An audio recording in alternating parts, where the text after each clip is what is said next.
November 8th, 1983. 1437, Moscow time. Colonel Stanislav Petrov sat in the command bunker beneath Serpukhov 15, watching radar screens that monitored the entire northern hemisphere. He was the duty officer for the Soviet Union's early warning system, the man who would confirm if American nuclear missiles were inbound. His shift had been quiet, routine. Then the alarm screamed. The computer system, code-named OKO, had detected a launch. A single American ICBM rising from a base in Montana. Trajectory: Moscow. Flight time: 23 minutes. Petrov stared at the screen. His training was explicit. His orders were clear. If American missiles were confirmed inbound, he would report it up the chain of command. The Soviet leadership would launch a retaliatory strike within 8 minutes. Thousands of nuclear warheads would be released. The world would end before sunrise, but something felt wrong. Why would the Americans launch only one missile? Petrov asked his staff. No one had an answer. Then the system detected another launch, then another. 5 American ICBMs now showed on the screen, all confirmed inbound. The protocol demanded immediate reporting. The phone to the Kremlin sat on Petrov's desk. His hand hovered over it. 22 minutes until impact. Petrov made a decision that would never appear in official records. He declared the alert a false alarm. He did not pick up the phone. He told his superiors the system had malfunctioned. He had no evidence. Just intuition. Just a feeling that nuclear war wouldn't begin with 5 missiles. It would begin with hundreds. He was right. The satellites had mistaken sunlight reflecting off clouds for missile exhaust plumes. No missiles were inbound. No attack was happening. The world didn't end on November 8th, 1983, but it came closer than anyone outside that bunker knew. What almost no one realized, what wouldn't be declassified for decades, was that Petrov's decision came exactly 3 days into the most dangerous NATO military exercise in history, an exercise that Soviet intelligence believed was cover for an actual first strike. The exercise was called Able Archer 83, and Colonel Petrov wasn't the only person trying desperately to prevent World War III that week. He just wasn't in a position where anyone would listen.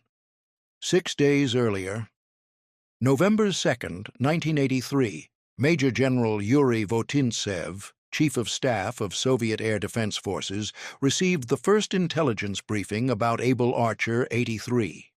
The NATO exercise would simulate a full-scale nuclear war, including the transition from conventional to nuclear release procedures. What made this exercise different from previous war games was the participation level. American President Ronald Reagan would be directly involved. Vice President George H.W. Bush would participate. British Prime Minister Margaret Thatcher would coordinate from London. NATO had never included this level of political leadership in an exercise before. Votintsev compiled his assessment. He sent it through military intelligence channels to the General Secretary's office. The message was clear. Able Archer 83 represented a potential cover for an actual first strike. NATO could use exercise communications to mask real attack orders. His recommendation: increase readiness levels across all Soviet strategic forces, begin dispersal of mobile missile units, activate backup command posts. The response from Moscow came within hours. The Politburo acknowledged the report. They noted Votintsev's concerns. They ordered standard monitoring procedures to continue. No alert level changes, no dispersal, no activation of backup systems. The assessment from Soviet leadership: NATO conducts exercises constantly. This one is no different. Raising alert levels would cause panic and give NATO propaganda value. Votintsev read the response with growing unease. He had fought in World War II. He understood what happened when warnings were dismissed for political convenience.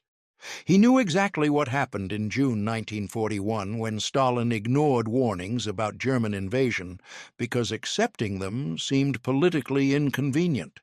But the decision had been made.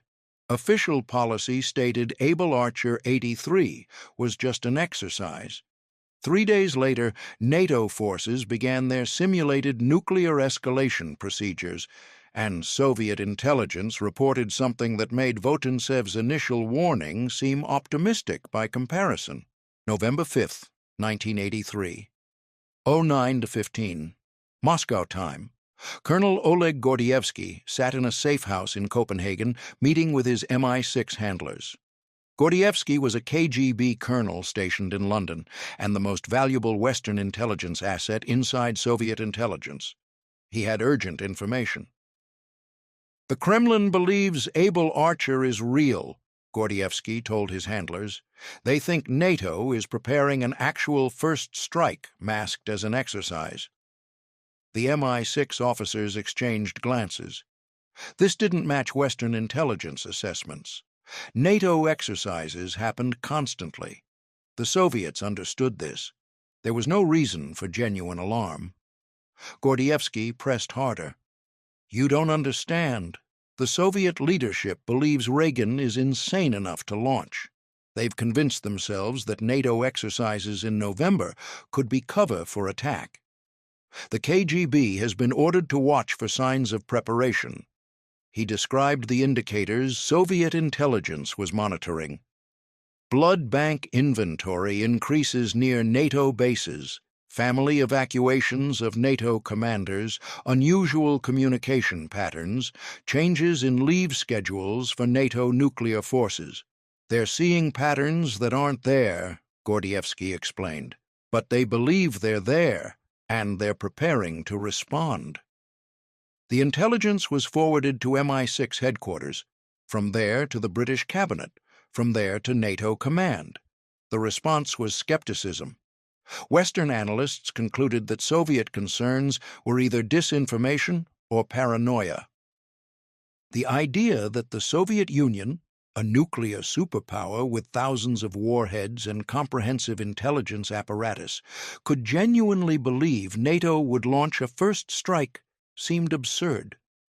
One CIA analyst wrote in his assessment, "Soviet concerns appear manufactured to gain Western concessions. No rational leadership could believe NATO would attack during a publicly announced exercise." But Gordievsky's information was accurate. The Soviet leadership wasn't being rational. They were terrified. And NATO had no idea that their exercise was being interpreted as preparation for World War III. On November 7th, Soviet nuclear forces went to heightened alert status. NATO didn't notice. November 6th, 1983. Rand Corporation, Santa Monica, California. Dr. William Kaufman sat in his office reviewing classified briefings about Soviet strategic posture. Kaufman was one of America's leading nuclear strategists, the mathematician who had helped design U.S. nuclear deterrence doctrine. He had received sanitized summaries of Gordievsky's warnings through Pentagon channels. The summaries dismissed Soviet concerns as propaganda. Kaufman ran the numbers. He calculated Soviet perception of American intentions based on observable actions, massive military buildup under Reagan, openly hostile rhetoric calling the USSR an evil empire, deployment of Pershing II missiles to West Germany that could reach Moscow in 6 minutes, and now a NATO exercise involving direct presidential participation. From a Soviet perspective, every indicator pointed toward potential first strike preparation. Kaufman wrote a memo to the National Security Council. The subject line read, "Soviet misperception of Able Archer 83 creates unacceptable crisis risk." His assessment: "We are conducting an exercise that simulates nuclear war while Soviet intelligence has been primed to interpret such exercises as cover for actual attack. The combination of factors, Pershing II deployment, presidential participation, realistic nuclear release simulation, creates conditions under which Soviet leadership might order preemptive strike based on false assessment of our intentions. Recommend immediate communication to Soviet leadership through diplomatic channels, clarifying exercise parameters and reaffirming no first strike policy. The memo reached the NSC on November 7th. The response came November 8th. The same day, Petrov was dealing with the false alarm in Serpukhov 15. NSC staff determined that opening diplomatic communications about Able Archer would validate Soviet propaganda and demonstrate weakness. The exercise would continue as planned. No clarifications would be issued. The reasoning: the Soviets understood NATO exercises. Their stated concerns were theater for propaganda purposes. Responding would legitimize manufactured crisis. But the Soviets weren't manufacturing anything. They were genuinely preparing for nuclear war. And the exercise was about to enter its most dangerous phase, the simulated authorization of nuclear release. November 8th, 1983, 13 N, GMT, Supreme Headquarters, Allied Powers Europe, Shape, Mons, Belgium. Able Archer 83 entered its critical phase. NATO forces had been simulating conventional warfare for 3 days. Now came the exercise component that had never been practiced with this level of realism, the transition to nuclear war. For the first time in NATO history, the exercise would simulate presidential authorization of nuclear weapons, release, authentication of launch codes, transmission of emergency action messages, actual movement of nuclear weapons to delivery aircraft without arming. The communications were real, the protocols were real, the authorization chains were real. Only the final arming and launch were simulated. To NATO exercise planners, this realism was necessary for proper training. To Soviet intelligence monitoring NATO communications, it was indistinguishable from actual preparation for nuclear strike. Soviet signals intelligence intercepted NATO communications using terminology identical to actual nuclear release procedures. GRU analysts reported that weapons were being moved to aircraft, which was true, though for exercise purposes only. At 1337 Moscow time, the same time Colonel Petrov was dealing with the false satellite alert, Soviet strategic rocket forces received orders to increase readiness levels. Mobile SS-20 missile units in East Germany received movement orders. Bomber crews at bases across the Soviet Union were placed on alert. Nuclear submarines received instructions to prepare for dispersal. None of this was exercise activity. These were actual preparations for nuclear war. The Soviet General Staff had concluded that NATO's exercise was cover for first strike. They were implementing war plans. At NATO headquarters, no one noticed. The Soviet military movements were attributed to their own exercise activities. NATO had been running Able Archer exercises annually since 1978. The Soviets always responded with routine counter-exercises, but this wasn't routine. This was Soviet forces preparing to launch preemptive nuclear strike before NATO could complete what Soviet intelligence believed was imminent attack. At 14:00 Moscow time, Marshal Nikolai Ogarkov, chief of the Soviet General Staff, requested a meeting with General Secretary Yuri Andropov to discuss authorization of preemptive options. The request was logged. The meeting was scheduled for November 9th at 09:00. But by November 9th, something would happen that would reveal just how close the world had come to ending. November 8th, 1983. 15:20 GMT. MI6 Headquarters, Century House, London. Sir Christopher Kerwin, chief of MI6, received an emergency cable from Oleg Gordievsky's handlers. The message was marked Flash, highest priority. Gordievsky had just transmitted intelligence through his emergency contact procedure. His message was 3 words: they believe it. The handlers elaborated. Soviet KGB residencies across Western Europe had received instructions to prepare for potential nuclear exchange. The orders referenced Able Archer 83 specifically. Moscow Center believed NATO was preparing first strike. This wasn't an intelligence assessment. This wasn't analysis. This was operational preparation. Kerwin immediately contacted Cabinet Secretary Sir Robert Armstrong. A meeting with Prime Minister Thatcher was arranged within the hour. At 16:45 GMT, Kerwin briefed the Prime Minister on Gordievsky's intelligence. He emphasized that Soviet actions indicated genuine belief in NATO first strike intentions, not propaganda or posturing. Thatcher's response was immediate and unequivocal. "Get me Reagan, now." The transatlantic secure line connected at 17:15 GMT, 12:15 EST. Thatcher explained the intelligence to President Reagan directly. Soviet leadership believed Able Archer was cover for nuclear attack. They were preparing preemptive response. Reagan's reaction, later documented in his diary, was shock. "I don't see how they could believe that, but it's something to think about." Thatcher recommended immediate cessation of the exercise or, at minimum, diplomatic communication to Soviet leadership, clarifying NATO intentions. Reagan consulted with National Security Advisor Robert McFarlane. The recommendation came back within minutes.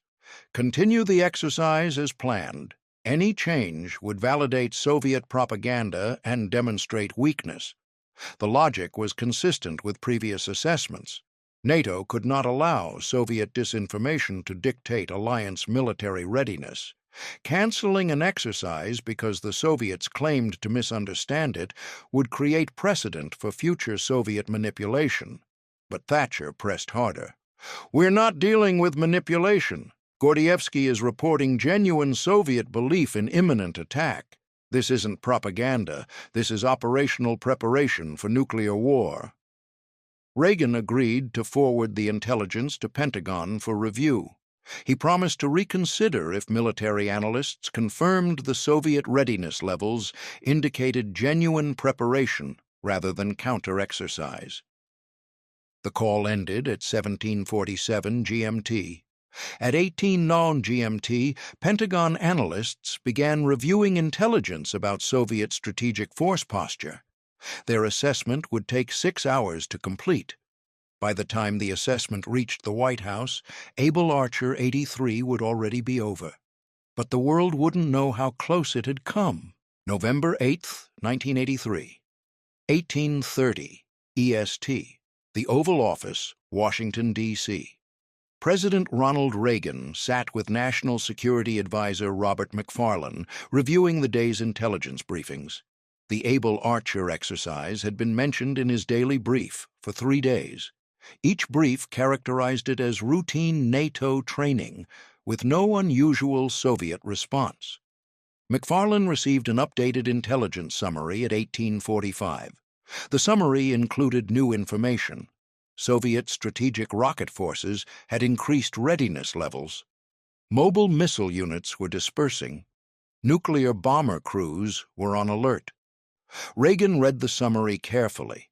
Then he asked a question that hadn't been asked in any previous briefing. "Do they think we're actually going to attack them?" McFarlane explained the intelligence community's assessment. Soviet actions were likely counter-exercise activities or attempts to gain propaganda value by claiming alarm over NATO training. Reagan wasn't satisfied. But what if they really believe it? What if they think Able Archer is cover for first strike? The question hung in the room. Reagan had spent 3 years building up American military strength, deploying new weapons systems, and speaking in openly confrontational terms about Soviet intentions. His public rhetoric included calling the USSR an evil empire and joking during a microphone test that we begin bombing in 5 minutes. From a Soviet perspective, particularly a Soviet leadership that had lived through Hitler's surprise invasion in 1941, American behavior could reasonably be interpreted as preparation for attack. Reagan pulled out his personal diary. He wrote an entry that wouldn't be published until decades later. "I feel the Soviets are so defense-minded, so paranoid about being attacked, that without being in any way soft on them, we ought to tell them no one here has any intention of doing anything like that. What have they got that anyone would want?" But the question was what to do immediately. Able Archer was scheduled to continue for 2 more days. The most realistic nuclear release simulations were planned for November 9th and 10th. Reagan asked for options. McFarlane presented 3. Continue exercise as planned. Any change validates Soviet propaganda. Scale back remaining exercise activities. Reduce realism of nuclear release simulation. Cancel remaining exercise. Issue diplomatic clarification to Soviet leadership.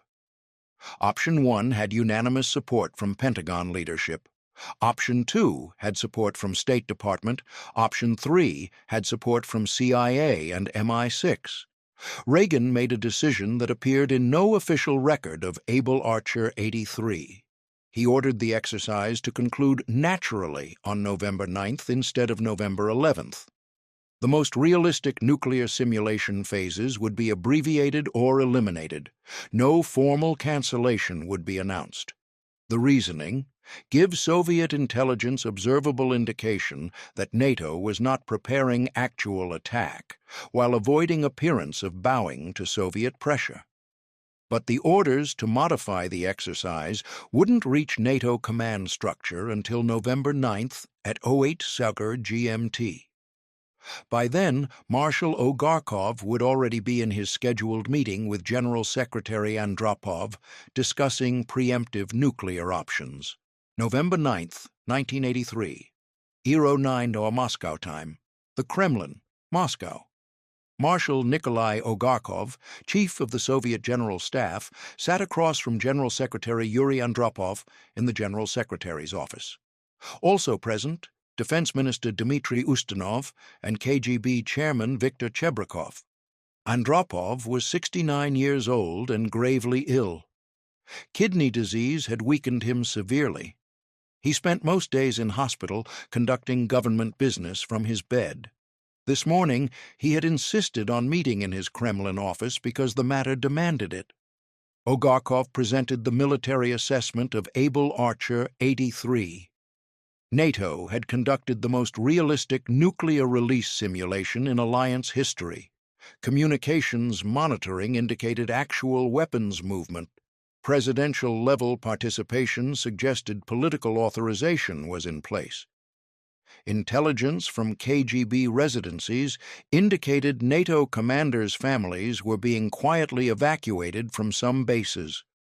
Every indicator consistent with preparation for first strike is present, Ogarkov stated. We must assume NATO intentions are hostile until proven otherwise.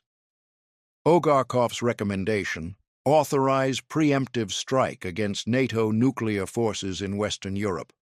Launch would target Pershing II sites in West Germany, cruise missile installations in United Kingdom, and NATO command facilities. Strategic rocket forces would hold in reserve for second strike against United States if Americans responded. The logic was consistent with Soviet military doctrine. If enemy first strike was imminent and inevitable, preemptive strike could limit damage and preserve Soviet retaliatory capability. Ustinov supported Ogarkov's assessment. The military situation demanded decisive action. Waiting for NATO to strike first would be suicidal. Chebrikov was more cautious. KGB intelligence indicated NATO preparation, but some indicators remained ambiguous. American president had not gone to hardened command post. British government had not activated emergency procedures. Some expected preparations were absent. Andropov listened without speaking. He understood nuclear war meant the end of Soviet Union regardless of who struck first. But he also understood that allowing NATO first strike unopposed meant certain Soviet defeat. At 0937 Moscow time, as the four men debated preemptive options, new intelligence arrived. NATO communications had shifted. The Able Archer exercise appeared to be concluding ahead of schedule. The most dangerous simulation phases were being abbreviated. NATO nuclear forces were standing down from exercise posture. The timing was suspicious. Had NATO detected Soviet preparations and decided to pause before striking? Or had the exercise genuinely concluded? Ogarkov argued for maintaining heightened readiness and continuing preparations. Ustinov agreed. The NATO stand-down could be deception, but Andropov made a different calculation. If NATO truly intended first strike, they would not abort at the moment of maximum advantage. The exercise conclusion suggested it had been exactly what NATO claimed: training. Andropov ordered Soviet forces to maintain current readiness but postpone preemptive planning. The General Staff meeting was adjourned pending further intelligence. No authorization for preemptive strike was given. The world didn't end on November 9, 1983. It came within one meeting of ending November 9, 1983. 14 GMT, RAF Greenham Common, United Kingdom. Wing Commander David Bolton watched as American ground-launched cruise missiles were secured back into their storage bunkers. The weapons had been moved to deployment positions as part of Able Archer 83 standard exercise procedure. What wasn't standard was the order he'd just received: return all weapons to peacetime storage configuration immediately. Cancel all remaining exercise activities. No explanation provided. Bolton had served in RAF for 23 years. He'd participated in dozens of NATO exercises. They never ended abruptly without explanation. He asked his American liaison officer what was happening. The response: orders from Secure. Exercise terminated. That's all I know. Across NATO, similar scenes were unfolding. At Muttlangen Air Base in West Germany, Pershing II missiles were being secured ahead of schedule.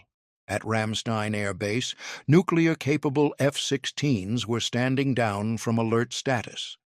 At SHAPE headquarters in Belgium, communications suddenly shifted from exercise protocols to routine operations. No formal announcement explained the change, no press releases, no diplomatic statements. To outside observers, Able Archer 83 simply ended. But inside NATO command structure, orders were circulating with unusual urgency: resume normal operations, minimize discussion of exercise termination, do not speculate about reasons for early conclusion. Soviet intelligence monitoring NATO communications reported the stand-down to Moscow Center. GRU analysts assessed that NATO had detected Soviet preparations and decided to abort first strike. At 16 Salon Moscow time, Marshal Ogarkov received intelligence summaries confirming NATO nuclear forces were returning to peacetime posture. He issued orders to Soviet strategic rocket forces: begin standing down from heightened readiness. Return mobile missile units to garrison positions. Cancel bomber alert status. The orders were phrased carefully. NATO exercise has concluded. Return to normal readiness levels. There was no mention of how close Soviet forces had come to launching preemptive strike. No acknowledgement that war had been averted by hours rather than days. Both sides began standing down simultaneously, each believing they had detected the other's hostile intentions and responded appropriately. But neither side understood what had actually happened. NATO believed Soviet military movements during Able Archer were routine counter-exercise activities. They didn't know Soviet forces had genuinely prepared for nuclear war. The Soviets believed NATO had intended first strike, but detected Soviet preparations and aborted. They didn't know Able Archer had been exactly what NATO claimed: training. The truth that both superpowers had nearly stumbled into nuclear war through catastrophic mutual misunderstanding wouldn't be revealed for years, and the people who had tried to warn their superiors would never receive acknowledgement that they'd been right. November 10th, 1983. Central Intelligence Agency Headquarters, Langley, Virginia. CIA Director William Casey convened a restricted meeting of senior intelligence analysts. The subject: Soviet military behavior during Able Archer 83.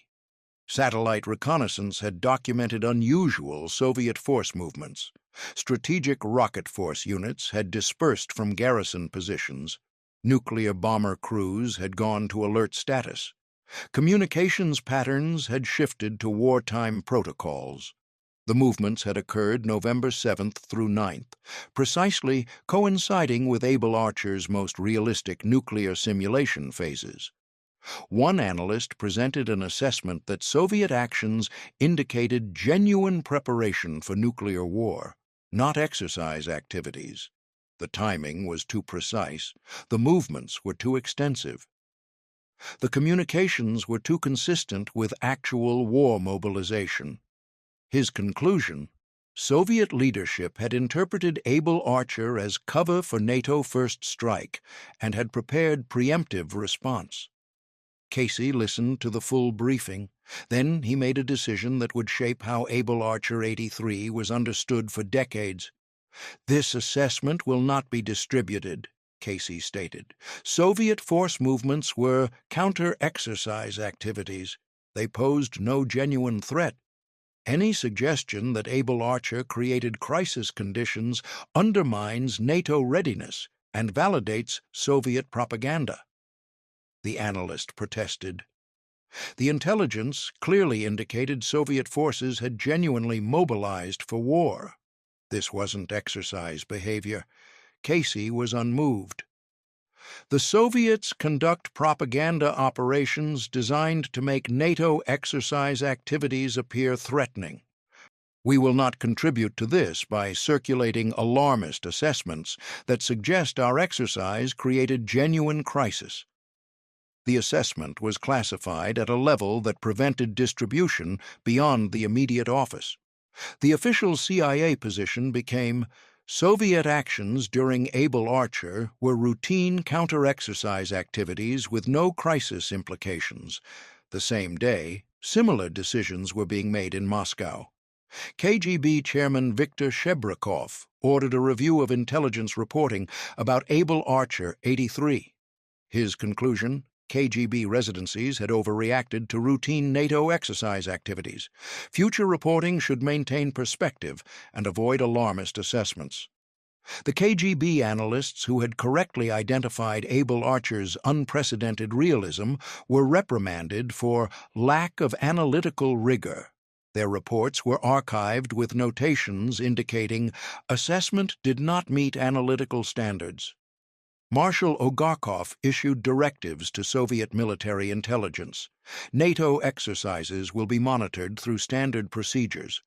Able Archer 83 required no special response and generated no unusual intelligence. By November 15th, both superpowers had established official positions that Able Archer was routine and uneventful. The people who had warned about crisis conditions were told they had overreacted. The people who had dismissed warnings were validated. The people who had made decisions that nearly triggered nuclear war faced no scrutiny. November 18, 1983, Soviet Air Defense Forces Headquarters, Moscow. Major General Yuri Votintsev received a summons to meet with Marshal Alexander Koldunov, Commander-in-Chief of Soviet Air Defense Forces. The meeting was not scheduled. The tone was not collegial. Koldunov held Votintsev's intelligence assessment from November 2nd, the warning that Able Archer 83 represented potential cover for NATO first strike. "Your assessment caused unnecessary alarm," Koldunov stated. It recommended mobilization procedures that would have created genuine crisis conditions. NATO conducted a routine exercise. You characterized it as preparation for attack. Votintsev attempted to explain. His assessment had been correct. Soviet strategic rocket forces had mobilized because his warning was vindicated by subsequent intelligence. NATO's exercise had been unprecedented in realism. Koldenov cut him off. NATO exercises constantly. Your assessment failed to maintain analytical perspective. This represents deficiency in judgment. The meeting lasted 12 minutes. The outcome was predetermined. Votintsev was relieved of his position as Chief of Staff. He was reassigned to a training command posting, effectively ending his career advancement. The official reason? Administrative reorganization. The actual reason appeared in his personnel file, demonstrated inadequate analytical judgment during November 1983 operational assessment. 3 days later, Colonel Stanislav Petrov was summoned to meet with his superiors at Soviet Air Defense Forces Command. Petrov had filed his report about the September 26th false alarm, the incident where satellite systems had reported 5 American ICBMs inbound. Petrov had declared it a false alarm without definitive evidence. His superiors focused on procedure. Petrov had violated protocol by failing to immediately report the alarm up the chain of command. He had made independent judgment call about system reliability without authorization to do so. Your duty was to report the alarm and allow superior officers to assess validity, Petrov was told. You exceeded your authority by independently determining the alert was false. Petrov explained his reasoning. 5 missiles made no strategic sense for first strike. The system had recently been installed and was experiencing technical issues. Ground-based radar showed no confirming data. His superiors were unimpressed. You were lucky the alarm was false. If American attack had been real and you failed to report it, you would have prevented Soviet retaliatory launch. Thousands of Soviet citizens would have died without response. Petrov was not promoted. His next performance review contained notation, insufficient regard for established procedures during crisis conditions. He would retire from military service in 1984 at age 45, early retirement that effectively ended his career. No commendation, no recognition, no acknowledgement that his decision had prevented nuclear war. The official position: there had been no crisis. Therefore, there was nothing to be commended. At CIA headquarters, the analyst who had assessed Soviet mobilization as genuine war preparation faced similar consequences. His security clearance was reviewed. His analytical judgments were questioned. His next assignment was to a position with no policy influence. The message was clear on both sides. Warning about crisis conditions that leadership denied existed was career-ending. May 1985. London, United Kingdom. Oleg Gordievsky walked into the British Embassy in Moscow and activated the emergency exfiltration plan he'd held for years. His KGB superiors had begun questioning his loyalty. He had days, perhaps hours, before arrest. MI6 executed the extraction operation. Gordievsky was hidden in the trunk of a British diplomatic vehicle and driven across the Finnish border. By June 1985, he was in London, permanently. His defection was catastrophic for Soviet intelligence. Gordievsky had been deputy resident at the KGB station in London, with access to Soviet intelligence operations across Western Europe. His defection exposed dozens of Soviet agents and compromised operations that had taken decades to build. But what Gordievsky wanted to discuss most urgently was Able Archer 83. In debriefing sessions with MI6 and CIA, Gordievsky described in detail how close the world had come to nuclear war in November 1983. He explained Soviet leadership's genuine belief that NATO was preparing first strike. He detailed the mobilization of Soviet nuclear forces. He described the panic in Moscow Center as indicators accumulated. His MI6 handlers listened carefully. Then they explained the official Western assessment. Able Archer had been routine. Soviet concerns had been propaganda. There had been no genuine crisis. Gordievsky was confused. "I was reporting from inside KGB headquarters. I saw the operational orders." This wasn't propaganda. It was genuine preparation for nuclear war. The handlers were sympathetic but clear. The official assessment had been established. Revisiting it would raise uncomfortable questions about NATO exercise procedures and intelligence analysis failures. The matter was closed. Gordievsky tried different channels. He met with American intelligence officials. He spoke with British defense analysts. He attempted to reach policymakers who could understand the implications. The response was consistent. Interesting historical anecdote. But the crisis had been resolved without incident. No policy changes were necessary. In 1990, Gordievsky published his memoir, Next Stop Execution. He dedicated an entire chapter to Able Archer 83, describing it as the most dangerous moment of the Cold War since the Cuban Missile Crisis. The book received positive reviews as espionage memoir. The Able Archer chapter was treated as fascinating spy story, but no official re-evaluation occurred. No investigation into how NATO exercises had nearly triggered nuclear war. No examination of intelligence failures that had prevented recognition of Soviet mobilization. The official position remained. Able Archer was routine. Gordievsky's concerns, like Votintsev's, like Petrov's, like Kaufman's, were noted and filed away. The defector who had risked everything to warn the West about Soviet intentions was told his most important warning didn't matter because the crisis it described officially never happened. January 16, 1984. The Oval Office, Washington, D.C. President Ronald Reagan delivered a nationally televised address that surprised both his supporters and critics. The speech was titled U.S.-Soviet Relations, and its tone was radically different from Reagan's previous rhetoric about the Soviet Union.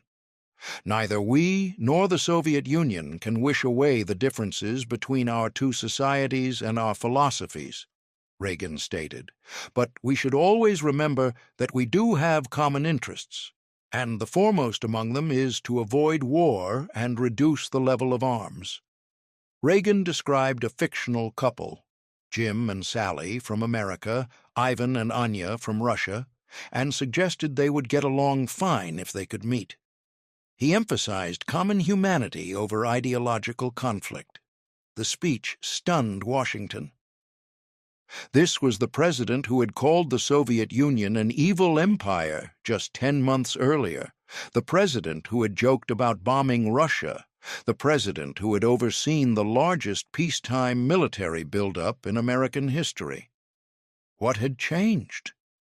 The answer was in Reagan's diary entry from November 18, 1983, 10 days after Able Archer ended, an entry that wouldn't be published until years later.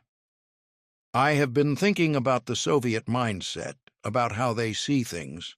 We know they're terrified of us, really think we might attack them. This is paranoid, but it's real to them. Maybe we need to be more reassuring."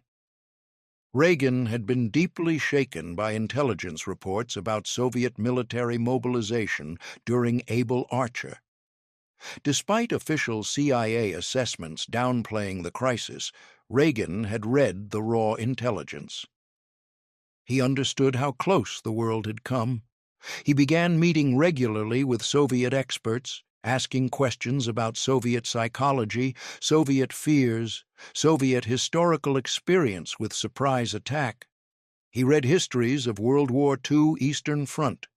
He studied Stalin's reaction to intelligence warnings about German invasion in 1941. Reagan concluded something his advisers had missed. Soviet leadership wasn't manufacturing crisis for propaganda purposes. They were genuinely terrified of American intentions, and American military posture, particularly realistic exercises simulating nuclear war, was reinforcing that terror. Reagan initiated a systematic de-escalation. He ordered review of all NATO exercise procedures to reduce potential for Soviet misinterpretation. He began diplomatic outreach to Soviet leadership. He started arms control negotiations that would eventually lead to historic treaties, but he never publicly acknowledged Able Archer 83 as the catalyst. The official position remained that the exercise had been routine and uneventful. The policy changes were presented as natural evolution of Reagan's thinking, not response to near catastrophe that official assessments denied had occurred. By 1987, Reagan would stand at Brandenburg Gate and demand, "Mr. Gorbachev, tear down this wall."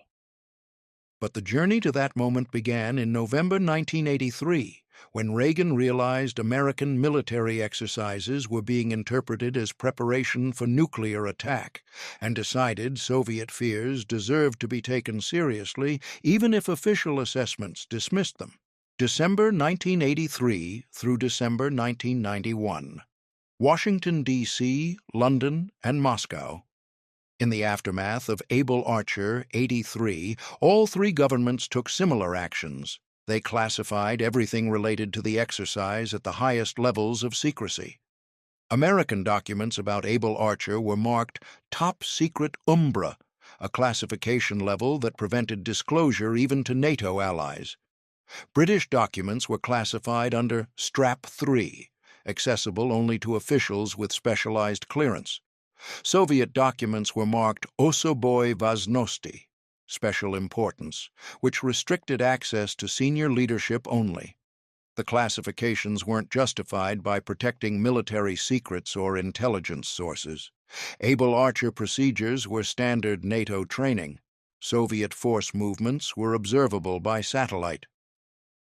The intelligence from Gordievsky had already been acted upon.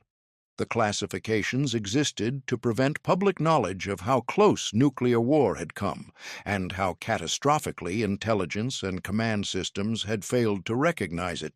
At CIA, analysts who attempted to write comprehensive assessments of Able Archer found their work classified at levels that prevented circulation even within intelligence community. One analyst later recalled, "I wrote a study showing that Soviet mobilization during Able Archer represented genuine preparation for nuclear war." The study was classified so highly that only 7 people were authorized to read it. Then it was archived in a way that made it essentially unfindable. Similar suppression occurred in Britain. MI6 reports based on Gordievsky's intelligence were restricted to cabinet-level circulation. Analysts who recommended NATO exercise reform based on Able Archer lessons were told the subject was politically sensitive.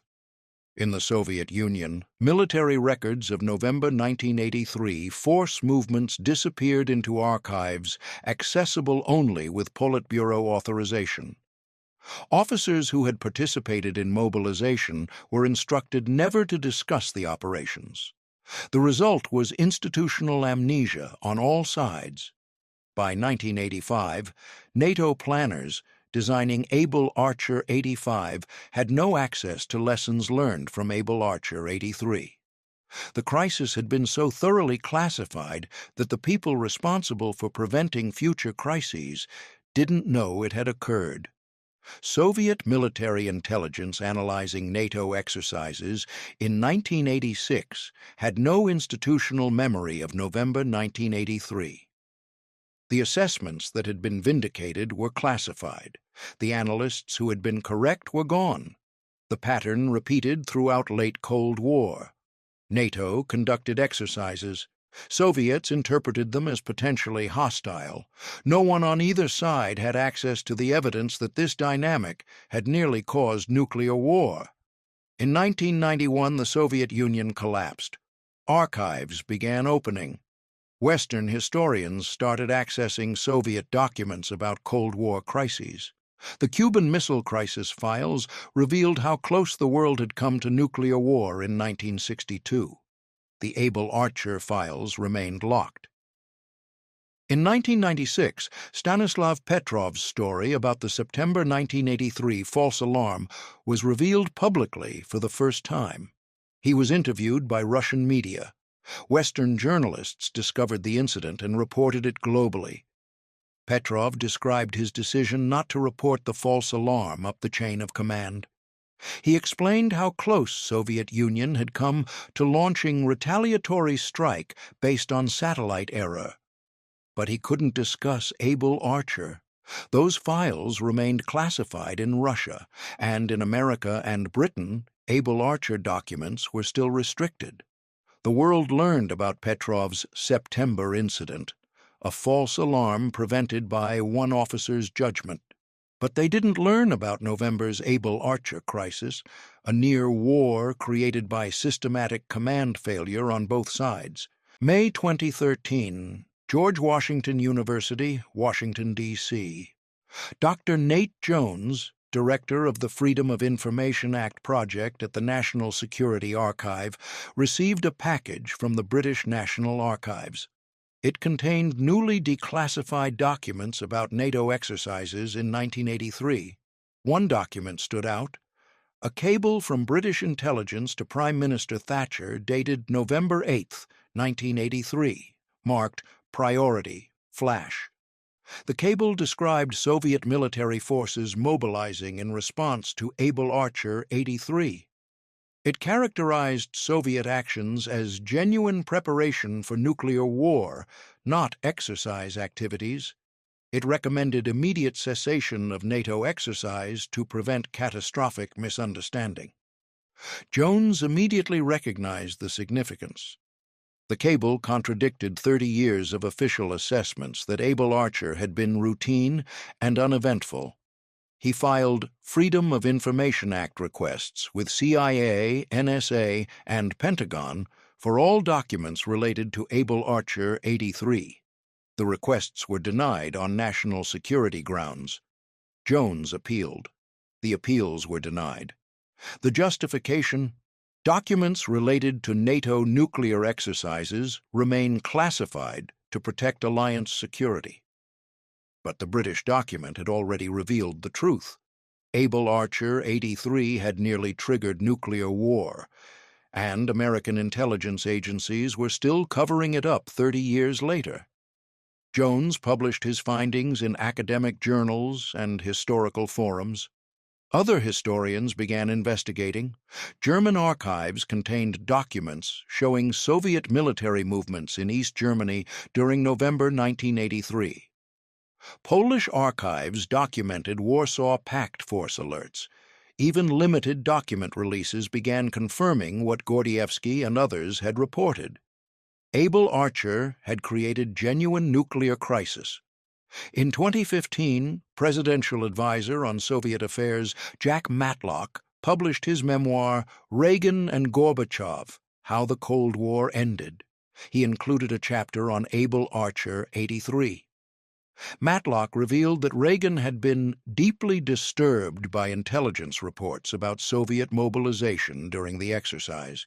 He described Reagan's subsequent policy shift toward de-escalation as direct response to Able Archer crisis.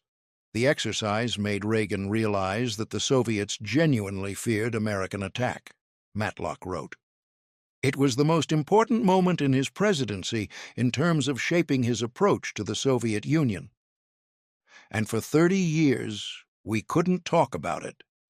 By 2016, enough documents had been declassified to reconstruct the basic timeline of Able Archer 83.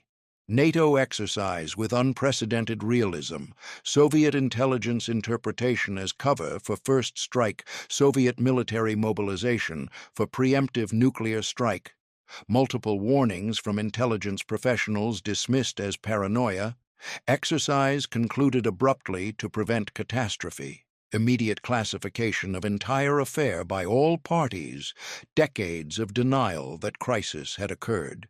But key documents remained classified.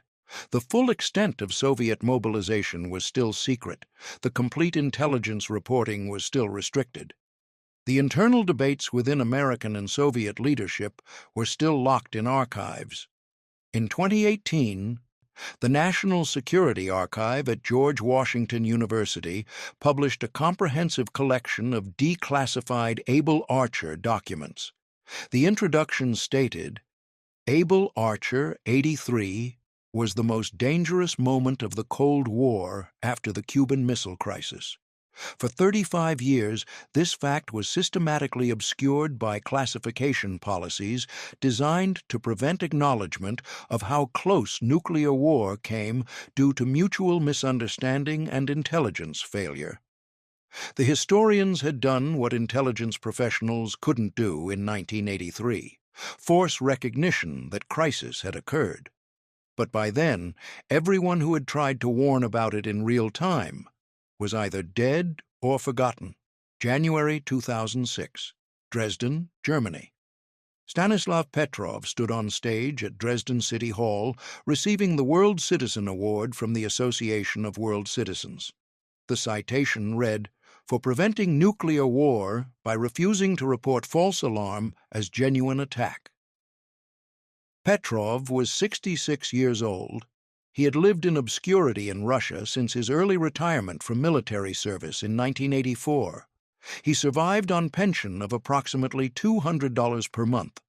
He lived alone in a small apartment outside Moscow. In 2004, Russian journalist Alexander Zheleznyakov had discovered Petrov's story while researching Soviet early warning systems. He published an article revealing that September 1983 false alarm had nearly triggered Soviet nuclear retaliation and that one officer's decision had prevented it. Western media picked up the story. Journalists tracked down Petrov. Documentary filmmakers requested interviews. Peace organizations wanted to honor him. Petrov was uncomfortable with attention. "I was just doing my job," he told interviewers. "I analyzed the data and made a decision. That's what officers are trained to do." But journalists and historians understood the larger significance. Petrov had prevented nuclear war not by following procedures, but by violating them. His superiors had wanted him to report the alarm immediately. He had refused, relying on his own judgment, and he had been punished for it. At the Dresden ceremony, Petrov was asked about his career after September 1983. He described the performance review, noting insufficient regard for established procedures. He explained his early retirement. He mentioned that he had never been officially commended for his decision. "In Russia, the official position is still that there was no crisis," Petrov stated. "I made a decision about technical malfunction, that's all."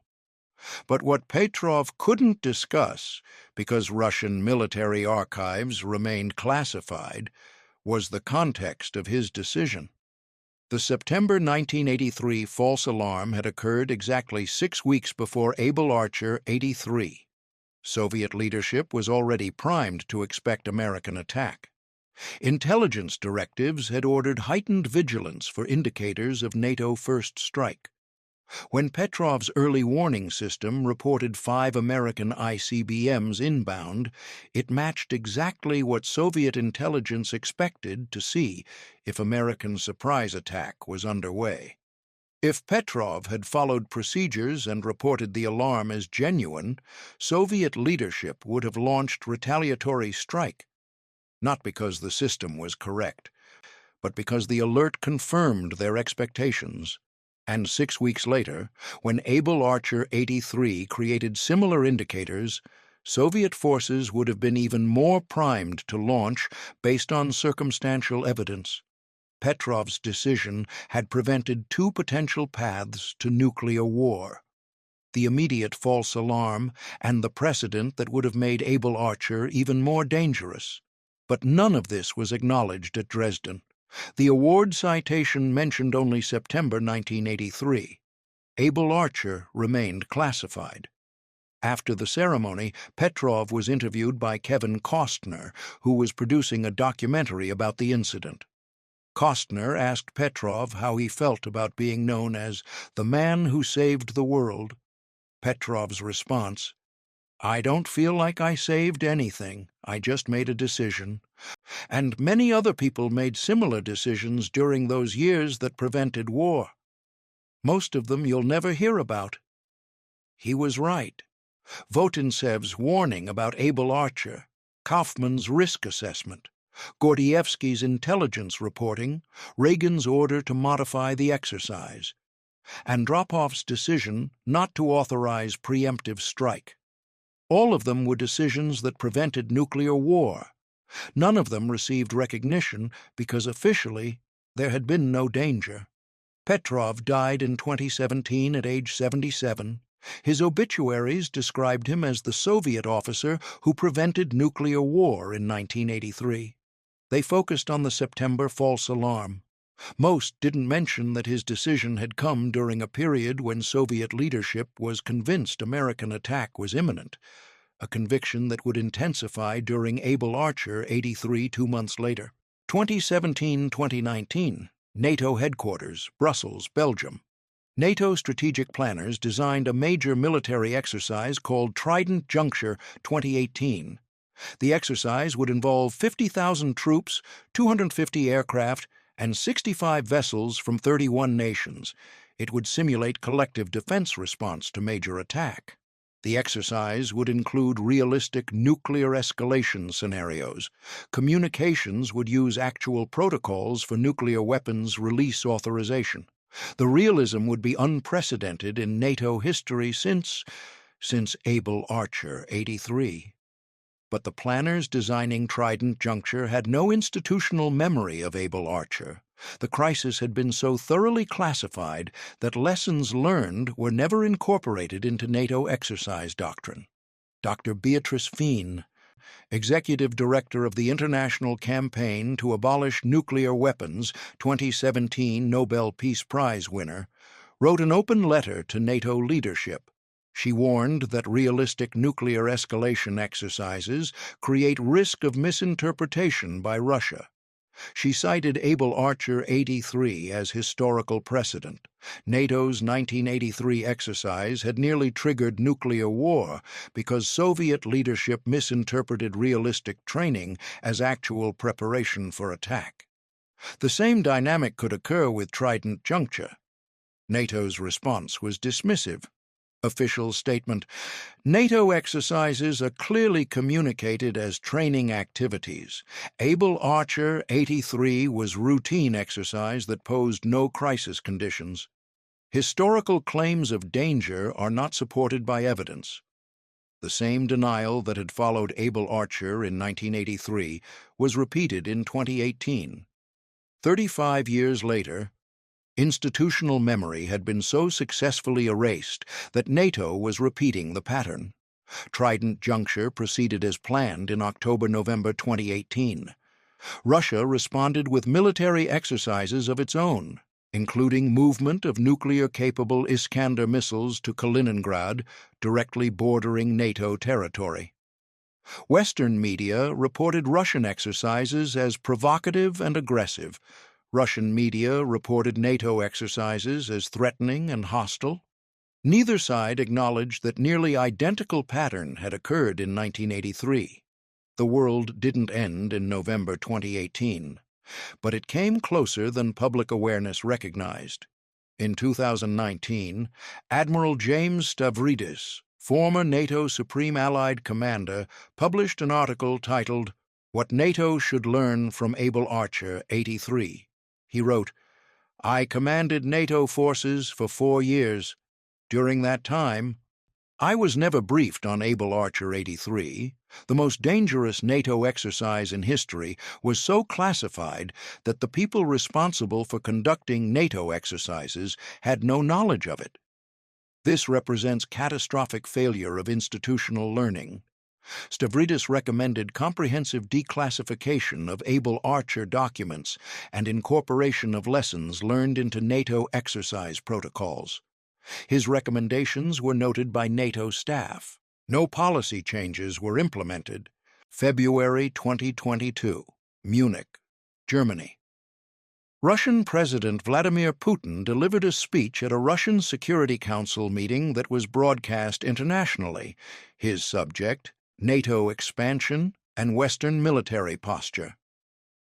NATO continues conducting exercises near our borders that simulate attack on Russia, Putin stated. The West refuses to provide security guarantees. They deploy weapons systems that can reach Moscow in minutes. These actions replicate the aggressive posture that preceded conflicts throughout history. Western analysts dismissed the speech as propaganda justifying Russian aggression. But embedded in Putin's rhetoric was reference to specific historical precedent that few recognized. Putin mentioned 1983 specifically. He referenced NATO exercises conducted during that period. He described Soviet security concerns that Western governments had ignored. He was talking about Able Archer 83. Russian military planners who had studied Soviet-era archives understood what had happened in November 1983. They knew Soviet forces had mobilized in response to NATO exercise. They knew Western governments had dismissed Soviet concerns as propaganda. From Russian perspective, the pattern was repeating. NATO conducting military exercises near Russian borders, deploying weapons systems with minimal warning time, dismissing Russian security concerns as disinformation. 3 days later, Russian forces invaded Ukraine. The invasion had many causes: NATO expansion, Ukrainian aspirations for Western integration, Russian imperial ambitions, Putin's personal calculations about Western resolve. But one factor that received little analysis, Russian military establishments' historical memory of Able Archer 83 had created lasting suspicion that NATO exercises could mask preparation for actual attack. This wasn't justification for invasion. Russia's attack on Ukraine was illegal aggression that violated international law and Ukrainian sovereignty. But the context mattered for understanding how escalation spirals occur. Russian leadership genuinely believed, based on historical precedent from 1983, that NATO military posture could be prelude to attack. This belief shaped their threat assessments and military planning. Meanwhile, Western leadership had largely forgotten Able Archer 83. The exercise remained classified enough that military planners and political leaders had limited institutional memory of how NATO exercises could be misinterpreted. The asymmetry was dangerous. One side remembered the crisis and drew lessons about Western intentions. The other side had systematically forgotten the crisis occurred. In March 2022, Putin placed Russian nuclear forces on heightened alert status. Western analysts assessed the move as nuclear saber rattling designed to deter NATO intervention in Ukraine. But Russian military communications used terminology nearly identical to alerts issued during Able Archer 83. Units were dispersing. Bomber crews were going to increased readiness. Communications were shifting to wartime protocols. Some Western intelligence analysts recognized the patterns. They recommended immediate de-escalation measures to prevent misunderstandings from creating nuclear crisis. Their recommendations were noted. Minimal policy changes resulted. 40 years after Able Archer 83, the same dynamic was recurring. Military exercises and deployments creating genuine security dilemmas. Intelligence professionals warning about escalation risks. Leadership dismissing warnings as overreaction. The difference was that in 1983, people like Petrov, Votintsev, Gordievsky, and Kaufman had been in positions to prevent catastrophe despite being ignored. In 2022, institutional memory had been so thoroughly erased that the people who understood the historical patterns had no platform to prevent repetition. November 2023. Washington, D.C. and London. 40 years after Able Archer 83, the U.S. Defense Department and British Ministry of Defense simultaneously released previously classified documents about the 1983 crisis. The document releases were coordinated between American and British archives. They included intelligence assessments, diplomatic communications, and military situation reports from November 1983. The documents confirmed what historians had reconstructed from fragmentary evidence. Soviet strategic rocket forces had mobilized for nuclear war during Able Archer. 83 Soviet leadership had genuinely believed NATO was preparing first strike. Multiple intelligence professionals had warned about crisis conditions. Their warnings had been systematically dismissed.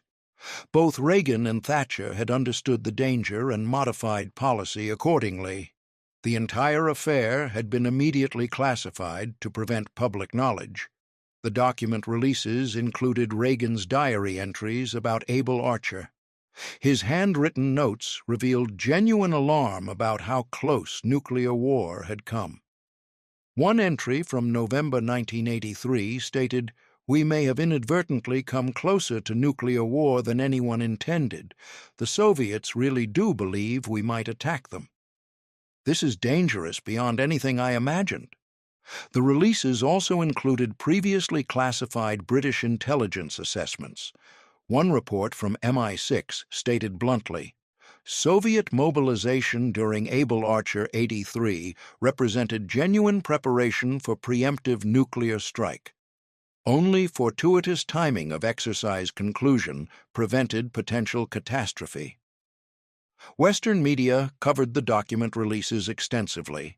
Headlines described "The Nuclear War That Almost Happened" and "How Reagan and Thatcher Secretly Prevented Armageddon." But the coverage focused on Reagan and Thatcher's leadership. The people who had actually prevented catastrophe, Petrov, Votintsev, Gordievsky, Kaufman, the analysts who had warned, received minimal mention. Petrov was dead. Votintsev was dead. Kaufman was dead. Gordievsky, now 84 years old, gave interviews from his home in England. "I tried to warn them in 1983, Gordievsky stated. "I was told I was overreacting. Now, 40 years later, they release documents confirming I was exactly correct. What good does that do?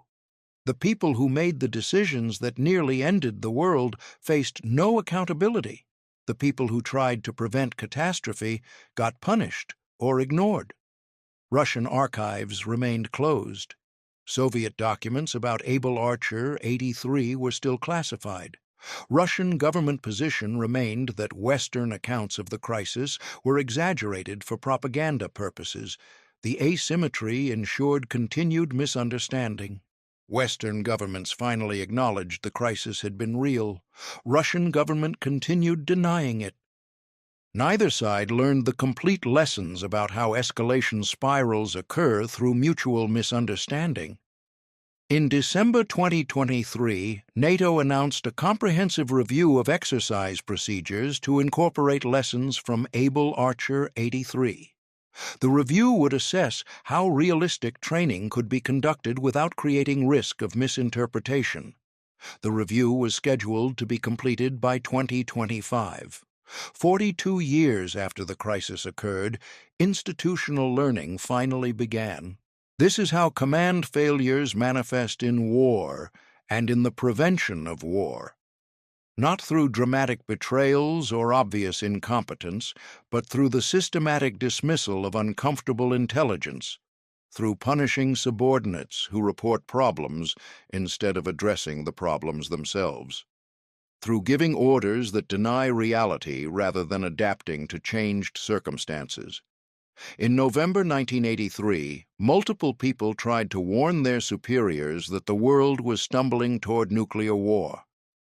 Major General Yuri Votintsev told Soviet leadership that Able Archer 83 represented unprecedented threat requiring immediate response. He was told he lacked analytical perspective.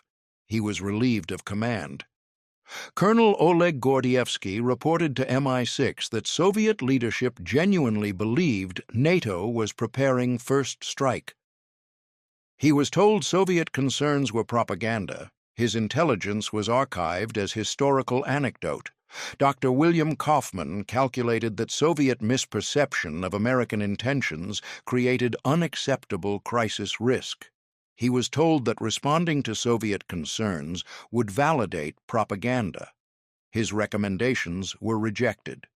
Colonel Stanislav Petrov declared a satellite alert showing 5 American missiles inbound to be a false alarm without definitive evidence. He was told he had violated procedures. His career was ended. CIA analysts who assessed Soviet mobilization as genuine war preparation were told their assessments didn't meet analytical standards. Their work was classified at levels that prevented circulation. Reagan and Thatcher understood the danger and modified policy accordingly, but did so secretly, ensuring no institutional learning could occur. Every person who warned was told they were wrong. Every person who dismissed warnings was validated. Every person who made decisions that nearly triggered nuclear war faced no scrutiny. And for 40 years, the crisis was denied, classified, and forgotten. The lessons of Able Archer 83 are not about nuclear weapons or NATO exercises or Soviet paranoia. They are about what happens when institutions systematically reject evidence that contradicts preferred narratives. In 1983, both superpowers preferred to believe the other side was rational, predictable, and operating from similar strategic assumptions. Evidence that Soviet leadership genuinely feared American first strike contradicted Western assumptions about Soviet sophistication. Evidence that NATO exercises could be misinterpreted as attack preparations contradicted Soviet assumptions about Western transparency. Both sides dismissed evidence rather than revising assumptions. The people who saw clearly, who understood that assumptions were wrong and catastrophe was approaching, were systematically marginalized because accepting their warnings required acknowledging that leadership had misunderstood the strategic situation. This pattern repeats throughout history. June 1941. Soviet intelligence reported German invasion preparations. Stalin dismissed warnings because accepting them meant acknowledging his diplomatic strategy had failed. 20 million Soviet citizens died. December 1941. American intelligence reported Japanese attack preparations. Washington dismissed warnings because accepting them meant acknowledging Pacific strategy had failed. Pearl Harbor was destroyed. August 1983. NATO exercised nuclear war procedures with unprecedented realism. Soviet forces prepared for actual war. Both sides dismissed evidence that the other was genuinely alarmed because accepting it meant acknowledging their exercise and intelligence procedures created dangerous misunderstandings. The world survived November 1983 not because systems worked, but because individual people made decisions that violated their orders and procedures. Petrov didn't report the alarm he was trained to report. Reagan modified the exercise against his advisor's recommendations. Andropov didn't authorize the preemptive strike his generals recommended. Thatcher forced intelligence reassessment despite institutional resistance. Every one of them acted against the institutional logic that had created the crisis. Every one of them was criticized for it. And the institutions learned nothing because the crisis was immediately classified, denied, and erased from institutional memory. Today, the pattern continues. Military planners conduct exercises without institutional memory of how previous exercises nearly triggered war. Intelligence analysts assess threats without access to historical evidence of how threat assessments failed. Political leaders make decisions without understanding how similar decisions created crises their predecessors secretly resolved. The classification that was meant to prevent panic has ensured that the lessons of Able Archer 83 cannot be learned. 42 years later, we finally acknowledge the crisis occurred. We honor the leaders who secretly resolved it. We archive the documents that prove it happened. But we still haven't addressed the fundamental problem: institutions that systematically reject uncomfortable intelligence, marginalize people who deliver unwelcome warnings, and classify their failures to prevent institutional learning will create similar crises in the future. Because the lesson of Able Archer 83 isn't that nuclear war is dangerous. Everyone knew that in 1983. The lesson is that the people who see danger most clearly are usually the people whose warnings are dismissed most thoroughly. And by the time institutions acknowledge they were right, it's too late for the knowledge to matter. Colonel Stanislav Petrov died in 2017, living on $200 per month pension in a small apartment outside Moscow.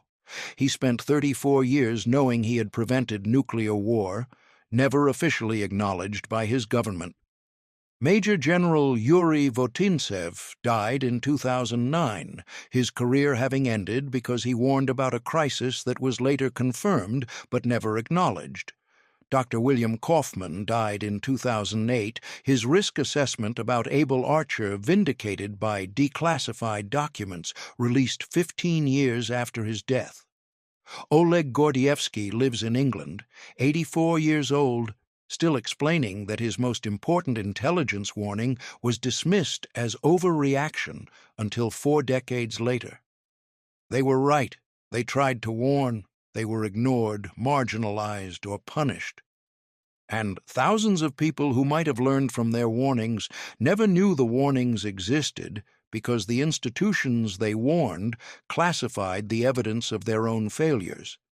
This is how command failures manifest, not through malice, but through systematic denial of reality, not through incompetence, but through institutional logic that prioritizes comfortable assumptions over uncomfortable facts.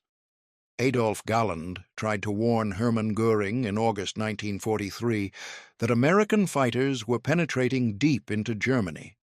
He was told to stop making such reports. Thousands of Luftwaffe pilots died fighting threats their leadership had ordered them to believe didn't exist.